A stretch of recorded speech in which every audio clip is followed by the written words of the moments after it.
अस्सलाम वालेकुम दोस्तों, कैसे उम्मीद है कि आप खैरियत से होंगे। दोस्तों नई वीडियो के साथ डॉक्टर तनवीर आपकी खिदमत में हाजिर है। दोस्तों बात हो रही है, अगर हम जिल्द की बात करें तो जिल्द के लिए कौन सी सब्जी जो है वो सूटेबल रहती है। करेले। करेले ऐसी सब्जी है जो आपकी जिल्द को जो है वो जिल्द के लिए बेहतरीन है।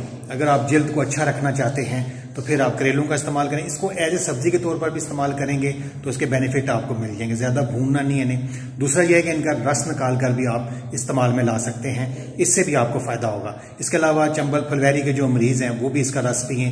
इसके अलावा जिन्हें कील मुहासे का मसला रहता है वो करेलों का इस्तेमाल जरूर करें। इससे यह है कि आपके कील मुहासे जो है वो खत्म हो जाएंगे। और अगर आपकी जिल्द जो है वो आयली है तो आपके कील मुहासे ज्यादा निकलते हैं ऐसी जिल्द पर, तो अगर आप करेलों का इस्तेमाल करते हैं या उसका रस पीते हैं तो आप कील मुहासों से जो है वो बचे रहेंगे और आपकी जिल्द जो है वो इंशाअल्लाह ताला तरोताज़ा और दिलकश रहेगी। तो दोस्तों इसी तरह के टिप्स जानने के लिए मेरी वीडियोस और मेरे चैनल्स को लाइक कीजिए।